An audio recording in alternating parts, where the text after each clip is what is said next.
Granny Moo, and this is Granny Moo and the Gendarmerie, which is French for police. I arrive at Granny Moo's door, and as usual she opens it before I can really knock. "Molly, darling," she exclaims, pulling me into a surprisingly strong bear hug for such a little old lady. "Hey, Gran," I say, "what's up?"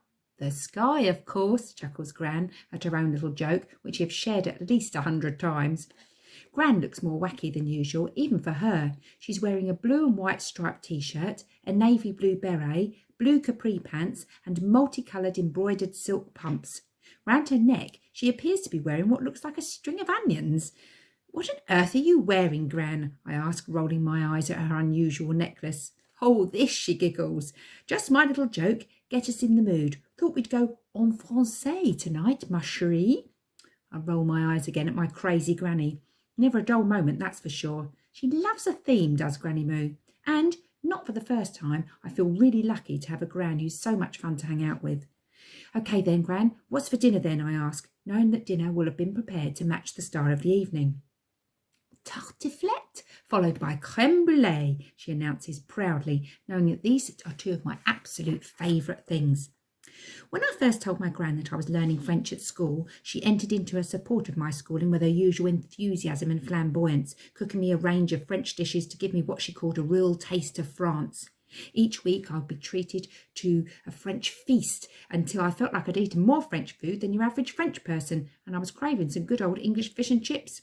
However, one of the best things that came out of the whole French initiation, as my dad jokingly called it, was the fact that I tasted tartiflette and crème brûlée for the first time. Tartiflette is made of layers of soft potato in a creamy cheese sauce, and little cubes of bacon nestled in between the layers. Absolutely yummy, served with warm, crusty French bread and butter. Crème brûlée became my absolute favourite pud.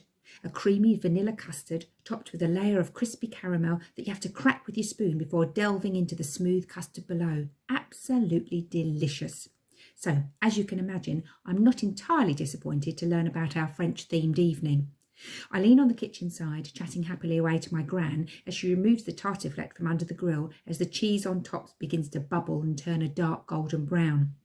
I help Granny Moo carry the plates and cutlery through to the sitting room, and we sit on the plump, flowery sofa, tea trays on our lap, blowing furiously on the steaming hot potato, impatient to eat our tasty treats. After dinner, we clear the plates away and settle down to watch a movie. Tonight, Granny Moo has chosen Pirates of the Caribbean. We've seen it many times before, but it's still one of our favourites. I think we're both dazzled by excitement and adventure. Partway through the film, I noticed a postcard leaning up against the corner of the TV, and I can't believe I didn't see it before. I recognised the picture on the postcard of that of the Mona Lisa, a famous portrait of the woman with the enigmatic smile painted by an Italian named Leonardo da Vinci, and which now hangs in the Louvre, probably the most famous French art museum in the world. Personally, I don't know what all the fuss is about. I mean, it's a clever painting and all, but she doesn't look all that happy to me, although if I'm honest, I'm not altogether sure what enigmatic means anyway. "I didn't notice your postcard before, Granny Moo," I say. "Is that to help keep us in the mood of our French evening?" "Not really, dear, although it is rather appropriate now you come to mention it. Just a little memento from a grateful gendarme." "What's a gendarme, Gran? And how come he gave you a memento?" I ask curiously. If I'm not mistaken, I bet there's a tale in there somewhere, and Gran doesn't disappoint me when she replies, "Quite a tale in there, my dear, quite a tale indeed." Suddenly, I'm not so interested in Captain Jack Sparrow and turn eagerly to face my Gran, certain that her tale will be much more exciting. "Come on then, Gran, spill the beans," I say excitedly. "Only if you're sure you want to hear, my love," says Gran, smiling cheekily and with a wink, only knowing too well that I'm desperate to hear. I roll my eyes at Gran, and she smiles, turning the TV down a little on the remote control. "Now then," she says, "where do I begin? Ah, yes, the gendarme." We snuggle down on the sofa, and Granny Moo begins to talk. "The gendarmerie is the French police force, dear, and the gendarmes are the policemen. Pretty feisty lot they are too, not known for their sense of humour. They carry real guns and everything." "Crikey, Gran," I say, "I bet they don't get too many criminals over there." "You'd be surprised, dear. Some people really don't know when to stay out of trouble, for their own good," she chuckles. "Anyway, I'd popped into France on the way back from Belarus with the travelling state circus. They'd had 1 or 2 problems with their elephants, you know." Once again, I could only marvel at my Gran's ability to spin a story, true or otherwise. I didn't dare ask how she ended up being involved in a travelling European circus, nor how she had the faintest idea about elephant trouble, as she put it, and I felt if I did ask, we could get seriously sidetracked. Anyway, Granny Moo continues. I left the circus in Hamburg. They had a performance at the Vergnügen Festival and carried on across the French-German border. I can't tell you how happy I was to be back on public transport. The Eurostar was a lot more comfortable than the back of an elephant, that I can tell you, and not quite so high up, that's for sure. I decided to head to Paris, as I heard on the grapevine that there'd been a few problems at the Louvre. It was quite early in the morning when I arrived, and there'd been a light sprinkling of snow. The air was bitterly cold, so I decided to head straight to my hotel for a nice hot bath and a cup of tea.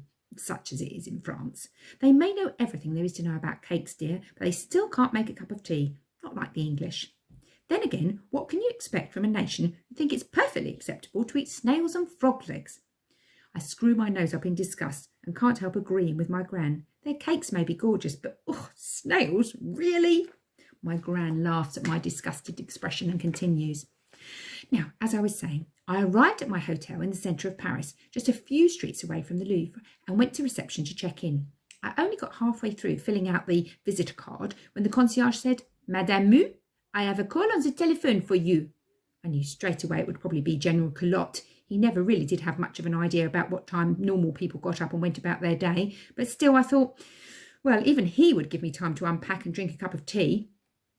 I have to snigger a bit at the General's name, as I'm pretty sure that culotte is French for pants, and I think it's quite funny to imagine this important chief of the French police having the same name as a pair of knickers. Anyway, my Gran carries on. Sure enough, I picked up the phone to hear the General ranting and raving. He really did have his knickers in a twist. We both giggle at this. It is preposterous, he screamed. How dare they make the fool out of me, General Culotte? I tell you, when I have captured them, I will have the guts for the garters. I laugh at my Gran's exaggerated French accent. Well, dear, I tried to calm him down long enough to get some sense out of him and told him I would come over straight away. So you didn't get your horrible cup of French tea then? I asked. No such luck, dear, says Gran. Before I knew it, I was in the back of a French taxi on the way to the Gendarmerie. When I got there, I must say the General had not managed to calm himself. It's the Mediterranean temperament, you know, dear. Ah, grand-mère vache, he said. Merci for your quick arrival. I cannot tell you how très bien it is to have you here. I was already stressed enough, my Gran smiles, so I decided against the cup of tea he offered and went for the chocolat chaud instead. There's not much the French can't do with chocolate, you know. Anyway, after that we had quite the chat, and General Culotte explained the reason for his distress earlier. It seems there was a mole in the Louvre. A mole? I asked, puzzled. What do you mean? How could a mole get into the Louvre? Not a mole, as in a furry little creature, Granny Moo giggles. Really, Molly, where do you get your ideas from? No, a mole, as in a snoop. A scout. A spy. Wow, I gasped. Why were they spying? What had been happening? Well, Granny Moo went on, it seems there had been a series of high-profile robberies, precious works of art, sculptures, that kind of thing. General Culotte feared it was only a matter of time before they went for the Mona Lisa herself. That would have been a matter of great embarrassment for the French government, not to mention the Gendarmerie.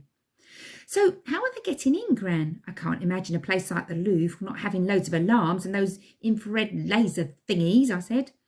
Well, that's just it, dear. They never left a trace. There was never any sign of forced entry, no alarm set off, no CCTV film. Even the security guards didn't notice a thing. They'd stepped up their security to round-the-clock surveillance and nothing. It really was a mystery. No wonder poor old Culotte was so baffled.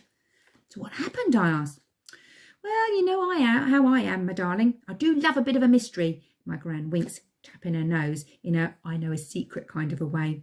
I blame all those James Bond movies I used to watch as a girl. Anyway, I decided I would have a cup of tea after all, just to get me thinking, and a little tour of the museum. We went everywhere, into all the exhibits, the security guard's camera room, the front office, the alarm room, and I've got to be honest, dear, I was really feeling quite perplexed. I couldn't see how anyone could get in or out of this place unnoticed. The security was tighter than a fat man's belt. I laugh at my Gran's description. Go on, I say. How on earth did you solve the crimes? I don't remember reading anything about the theft of the Mona Lisa in my French history books, so you must have stopped the thieves. Well, When we first arrived at the museum, it was a little before 6 in the morning, just as the nighttime security guard was finishing his shift. He welcomed us in, and I was a little taken aback to discover that he had an unusual French accent, but at the time I didn't give it too much thought. We finished the tour, and you know, Molly, I really was starting to worry. I just couldn't work it out. That was, of course, until I had my cup of tea. Then it started to become crystal clear. I roll my eyes. Even I can't see how Granny Moo could have solved this one from a yucky cup of French tea. That's just it, dear, Granny Moo says, noticing my baffled expression. The tea wasn't horrible. It was Earl Grey.